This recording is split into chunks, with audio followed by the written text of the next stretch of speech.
This is going to be the second half of the interview with Dr. Ken Berry, and more or less the farmer Ken Berry version. And it talks about a lot of how regenerative agriculture, the food system, the fragility of what we currently experience, and so much more. Here's Dr. Ken Berry.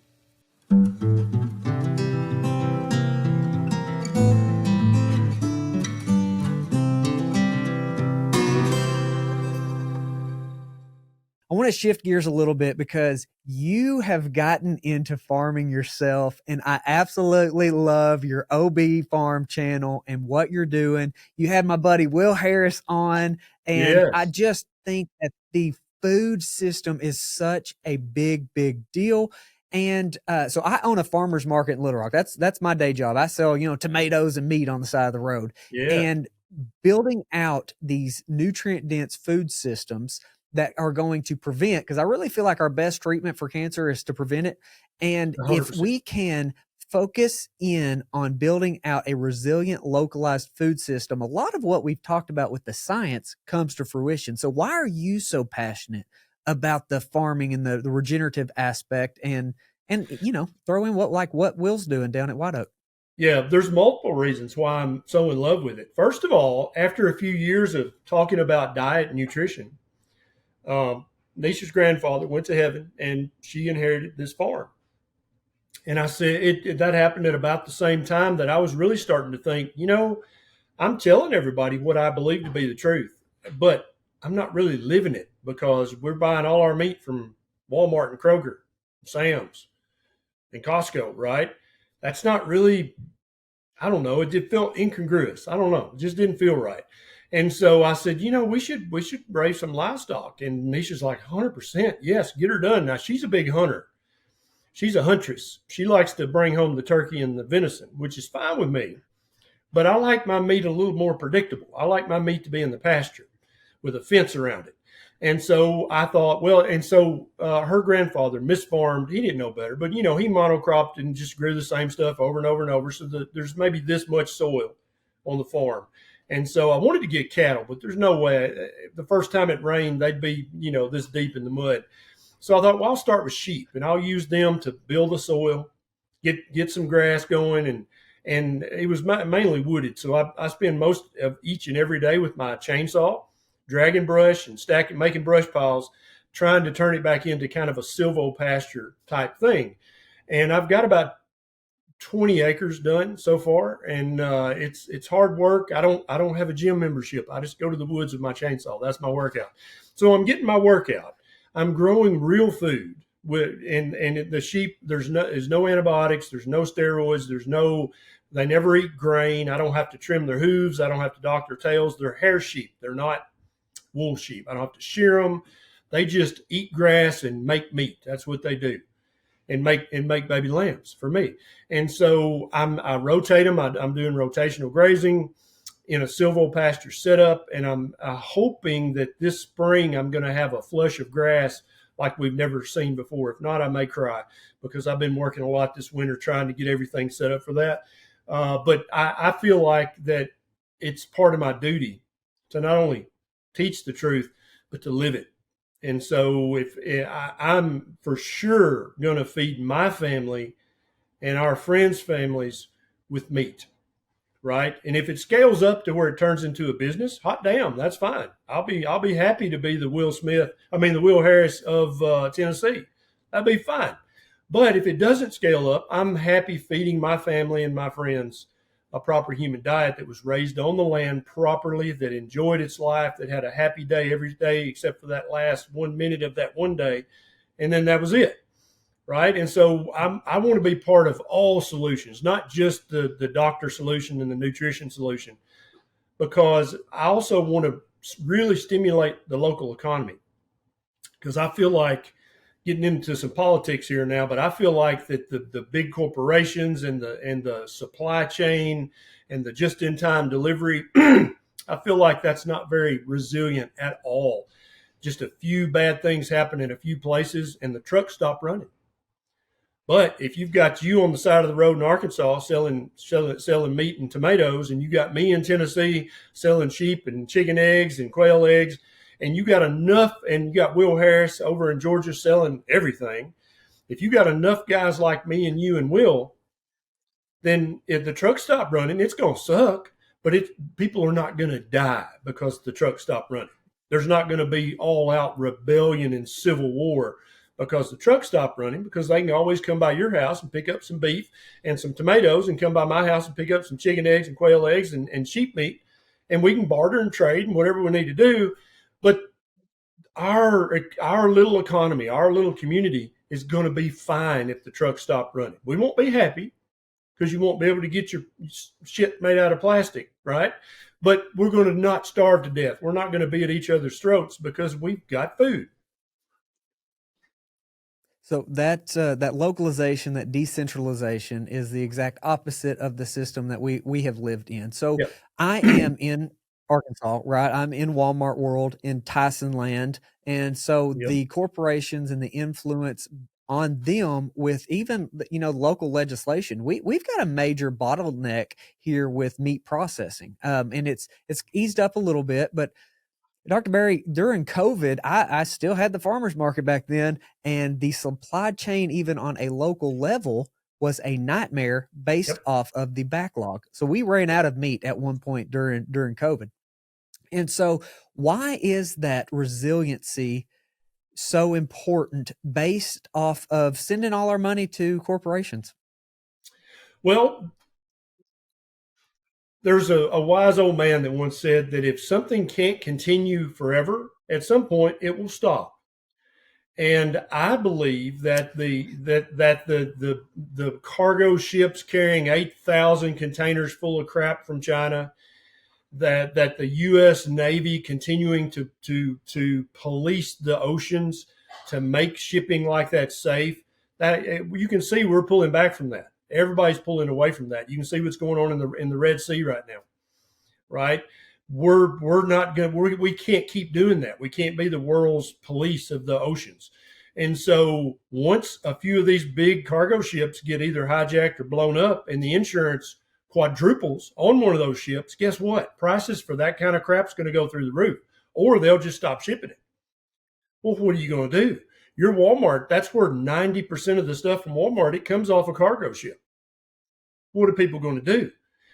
That cannot continue. The big corporations, I think they already see the writing on the wall that we're very close to a tipping point where everybody's turning away from the big pharmaceutical corporations, the big food corporations. I think everybody, especially after what happened over the last 3 or 4 years, we won't say any words that might get your channel in trouble. Everybody's sick and tired of the bullshit.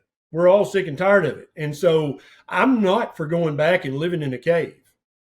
I'm not for regressing and living like the Amish did 500. I'm not for that. I've got the latest iPhone. Okay. I've got the latest technology. I love a modern lifestyle. I plan on continuing to live that. But when it comes to the foods you eat, your body is ancient. Your DNA has not changed in 100,000 years. You're still the same animal that we were 100,000 years ago, genetically, number one. And number two, local food is always more dependable than food that's coming from China or from New Zealand or from Argentina or from wherever. Because anywhere along that supply line, if there's one bottleneck, one traffic jam, one attack from Houthi rebels, that's it. It's done. It's over. And it might not come back for weeks or months or years before that supply chain's back online, right? So people, unless you got a lot of stored fat, you can't go without eating for 2 or 3 months, waiting for the cargo ships to start bringing your Smithville, whatever. You got to eat. And so I would much prefer, like you said, during the lockdowns, when the supply chain broke, we've seen that happen. Everybody noticed the empty shelves, right? Would you have ran out of meat if you'd had 20 or 30 local ranchers in all the counties surrounding you? This guy's got turkey. This guy's got chickens. This guy's got quail. This guy's got sheep. This guy's got cattle. This guy over here's got some buffalo. Damn, he's crazy. If you had all that, and then the federal regulations were changed so that you could process locally and it not be a literal act of Congress, that it's just okay. If you raise this meat, you can process it and you can sell it. It's fine, right? You wouldn't have even known that the truck stopped running back a few years ago because you would have just went down the road and said, "Hey Joe, I need 100 pounds of ground beef, or I need whatever." They're right there in the pasture waiting for you and happy to sell you what they got, right? I want to know the name of the farmer that raises my food. I want to know the name of the rancher who raised my meat. And in this case, it's going to be me because we're going to do all of it here on the farm. We got enough acreage. Why not? Plus, it's good exercise. So I want to know who raised my food. I don't trust food that comes from China. I'm sorry. If people say, "Oh, that's racist," I don't know them. They don't know me. I don't know. I don't, right? I love it. I want to know the guy. And so the kind of the common sense redneck in me, I want to be able to put my hands on the guy. If he winds up doing some shady bullshit, I want to be able to look him in his eyes. Does that make sense? And I can't do that if it's some unknown corporation in China. I don't know who they are. I can't go find them if they hurt Beckett or they hurt Bonnie with some contaminated shit they sold them. Right. I can't. Who would I even do? I'm just I'll just become an alcoholic because I have no recourse. But if the guy down the road raised that chicken that caused Bonnie to get sick, I can go have a chat with him in the Southern way. You understand? Absolutely. So one of the silver linings from like the latest Netflix plant-based propaganda is that my barber yesterday was actually like, "Hey, I was going to ask you, I saw this on Netflix," and he started talking about the the feedlots and how things are raised, and I was like, "Brother, you've got 80 acres behind your house, right? You have cattle on it. We've got to start sourcing our meat from there." Yes. We talked to a processor, and he was telling me that in like a pound of ground, there can be 500 plus different strands of DNA. So 500 different cattle in a pound of ground meat. Now, if you were raising it, it would be one, right? If we're buying from our local farmer, it's one or two. So yeah, one or two. Yep. One or two, maybe. Where I see our farmers, especially the ones that are adapting the regenerative practices, is they are the frontline soldiers. They are the frontline health workers. They are the frontline pillars of our economy and society. Yes. How do you think we can bring, the message with what's going on with carnivore? It's, it's skyrocketing in popularity because it's working, I think. But how do we get those two groups together, these regenerative farmers and the carnivore keto worlds? Well, that's my mission. That's one of my missions. That's why I've had Will Harris on my farm channel. I've got plans to have multiple other guys. Me and Justin Rhodes are good buddies. We've chatted multiple times. It's my mission not only to preach the gospel of a proper human diet, but it's my mission to make it accessible for every human being on the planet. And in order to do that, people say, "Oh, there's not enough land. You'd have to cut down every forest." No, if you just stop monocropping canola up in Canada and soybean and corn here in the U.S., can you imagine how many millions of acres of grazable, beautiful pasture we would have? We could raise all the meat that we needed to feed America and many other countries if we just stopped wasting the soil. And when I say wasting the soil, I truly mean that, from runoff and erosion. And you started rebuilding the soil by having grass on the ground and then letting ruminant animals graze that grass and pee and poop on it and rotating them and rebuilding that soil. I mean, I can't think of anything more resilient, more anti-fragile than that. Like literally because we're going to be pulling away from being the world's policeman. That's inevitable. That's going to happen. So why not use all that wasted money?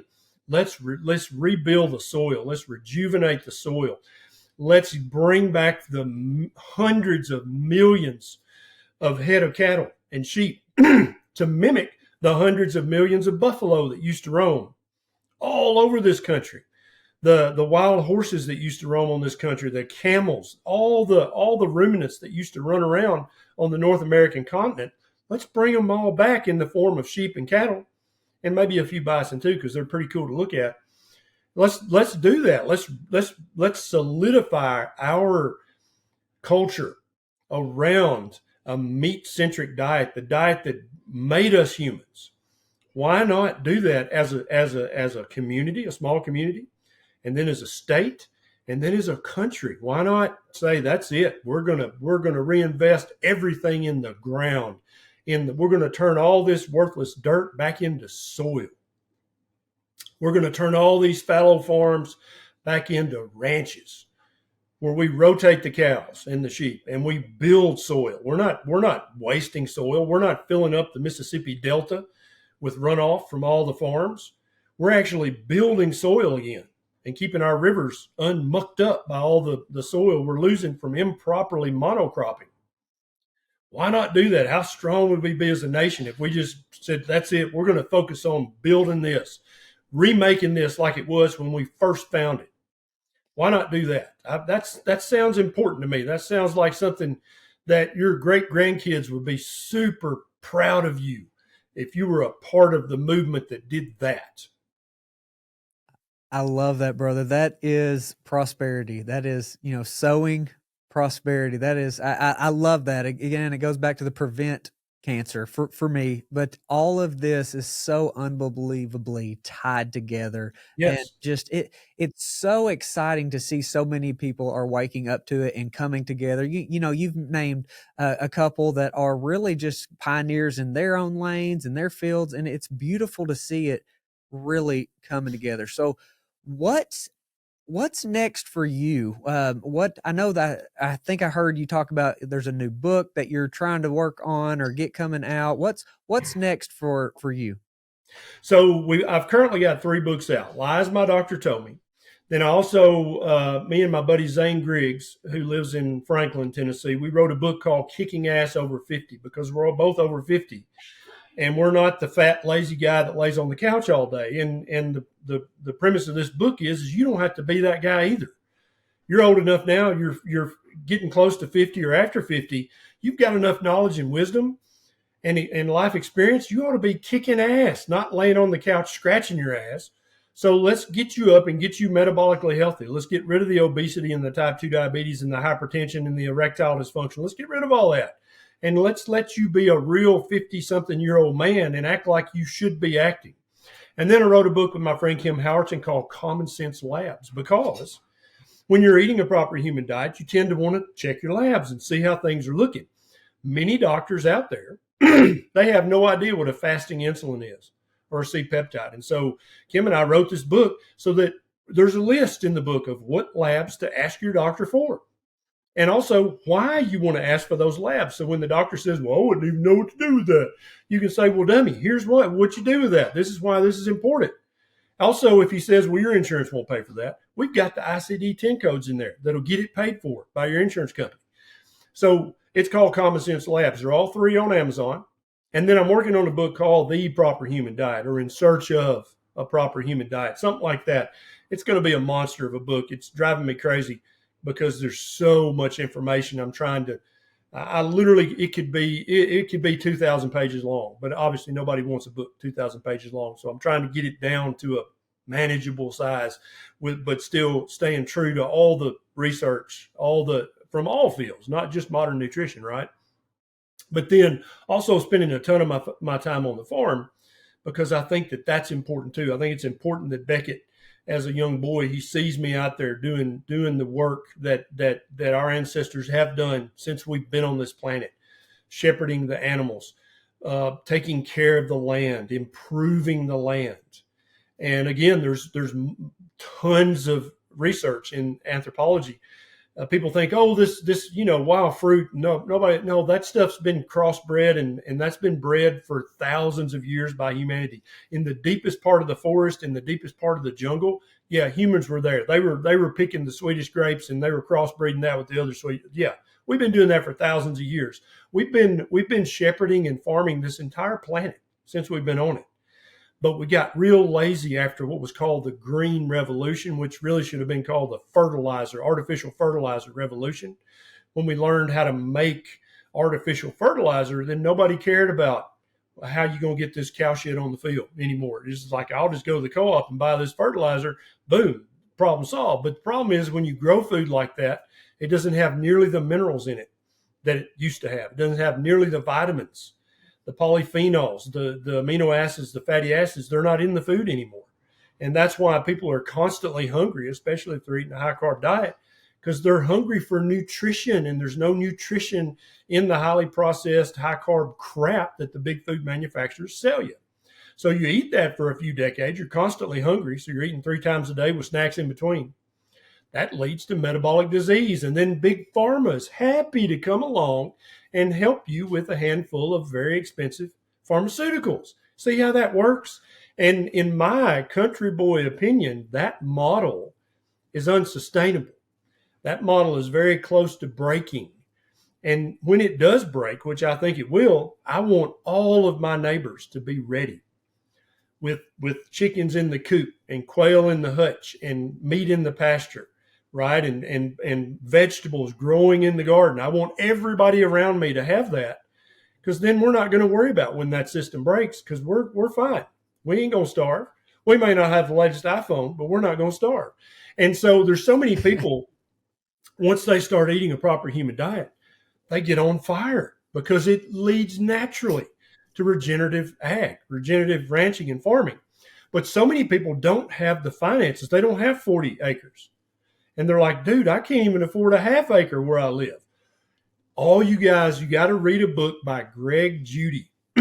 Look up Greg Judy. He's got a book, several books about how if you're currently broke as a joke, you don't got no land in the foreseeable future, you ain't going to have no land to speak of.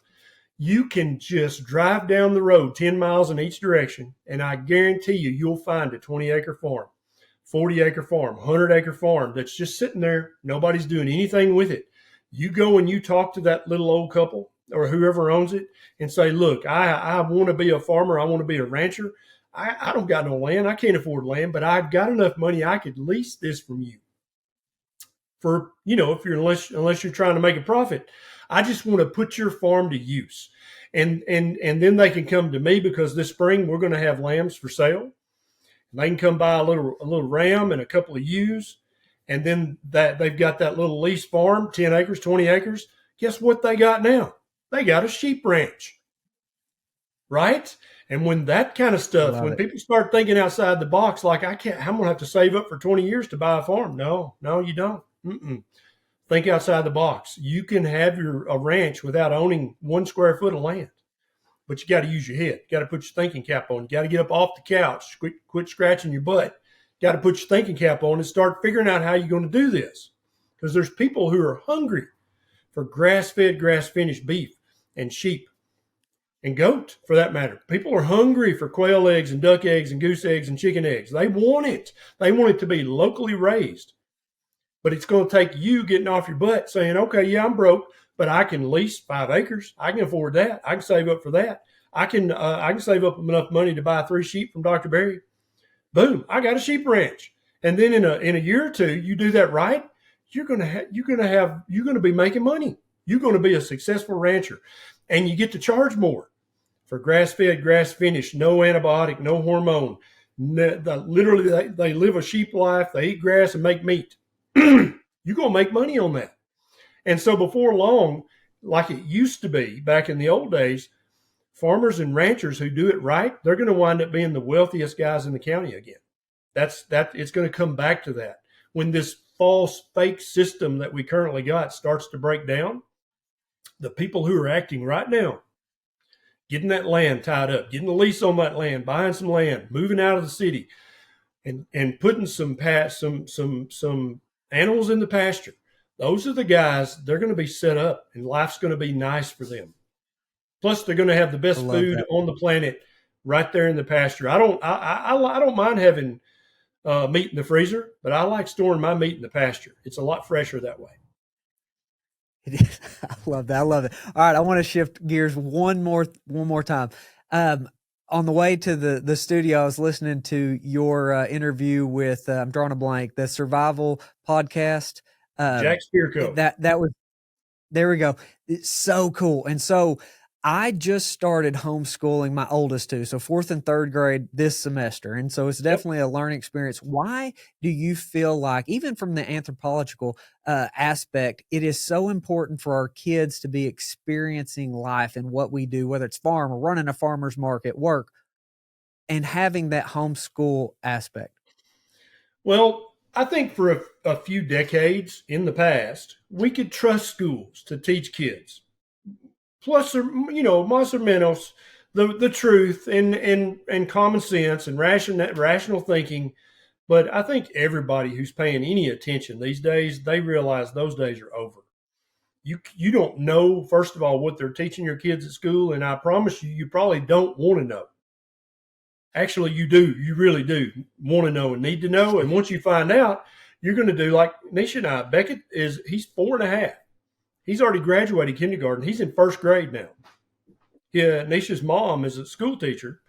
When we moved back to the country, she retired. So now Beckett and Bonnie have a built-in school teacher. Now I realize not everybody has that, but there's 1,000 different ways you can thread the homeschool needle. There's tons of groups of people who know that the public school system, even the private schools, the most exclusive private schools, they're teaching some sketchy, stupid shit to these poor kids. I mean, kids need to know where food comes from. They need to know 1+1 is 2 unequivocally. Even if it hurts your feelings, it doesn't matter. 1+1 is 2. The end. I'm sorry. Grow up and get over it. That's how you grow up to be a well-adjusted, successful, happy, healthy adult human, is by learning lessons like that. It doesn't matter if something hurts your feelings. I don't know what to tell you. Life is what it is. You got to grow up. That's what makes you into an adult, as opposed to some of the 20 and 30 somethings we see on social media crying because of some crazy little foolishness, right? That's not how adults act. I mean, people used to get married in their early teens, have kids in their late teens, running a farm in their early 20s. And I'm not saying their life was all roses and peaches. It was hard, but they were capable of that. Humans today are still capable of that, but we don't ask anything of them. And we fill their brain with all this stupid bullshit. I'm sorry, but there's nothing else really to call it, that doesn't help them in any way to be helpful, to be successful, to be well adjusted, to be good people, to be ethical and moral people, to be people that a neighbor can trust and depend on, to be a man that a woman can basically effectively risk her life trusting, because that's what it winds up being, right? To be a woman that a man can be proud to be with. All that shit's very important. But it seems like that everybody in the public school system has forgotten that all that stuff's important. They just want to teach you that if somebody identifies as a kitten, you've got to call them by their kitten pronouns or whatever horseshit they're teaching now. People are sick of that. People are done with that, right? And so there's a huge movement back to homeschooling, which I 100% support. There's a huge movement back to the land. Let's be farmers. Let's be ranchers. I fully support that. I still want to live in a modern society. I still want all the modern things, but if you don't have people that are grounded in 1+1 is 2, regardless of what that does to your feelings, that meat is food. Meat is the healthiest, most nutrient dense, uninflammatory food on the planet for human beings. The end. No discussion. A vegan diet is better than the standard American diet. It's less bad than the standard American diet, but it is not the proper human diet. But if you go vegan, it'll get you here to me eventually. And my videos are waiting for you on YouTube. Once you go, maybe I should put some meat back in my diet. Now me and you can be friends. Okay.